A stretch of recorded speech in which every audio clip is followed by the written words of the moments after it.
Her følger nu eventyret om Ringenes Herre.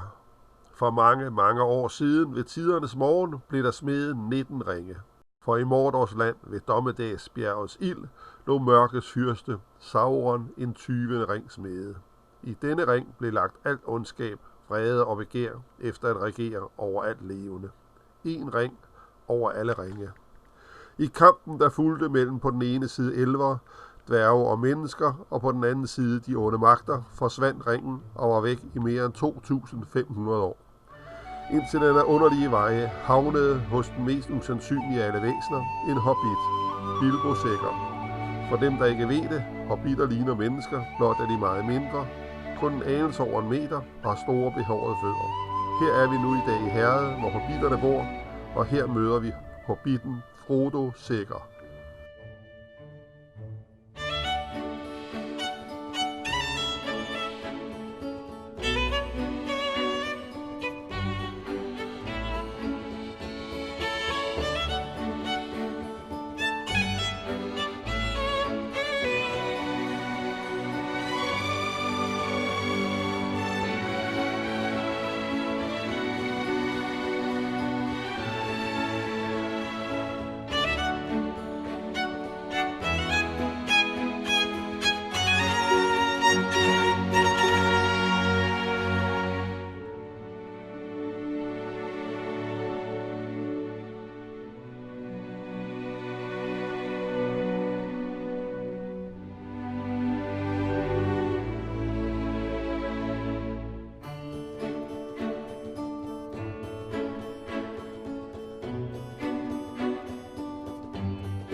Denne dag kommer troldmanden Gandalf til Herred og beordrer gamle Bilbo at give ringen til sin nevø Frodo.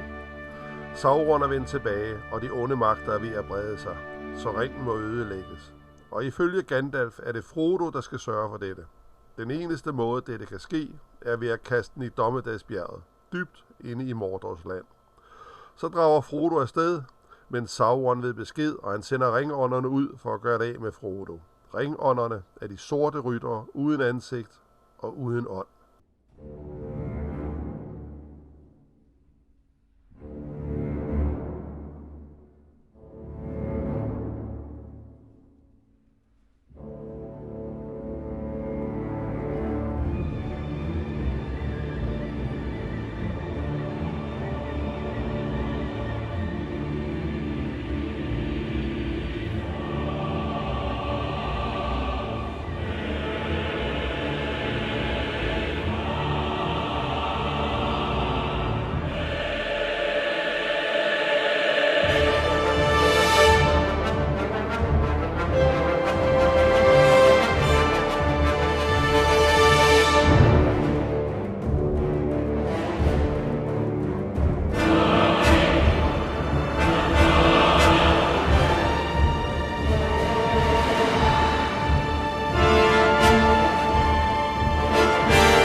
Men Frodo slipper fra dem og når frem til Kløvedal, elvernes rige, hvor elvernes leder Elrond samler en håndfuld mænd, der skal gøre Frodo og Gandalf følgeskab til Dommedagsbjerget. Det er Frodos tro følgesvende, hobbiterne Sam, Merry og Pippin, menneskene Aragorn og Boromir, Theoden Gimli og ikke mindst elveren Legolas.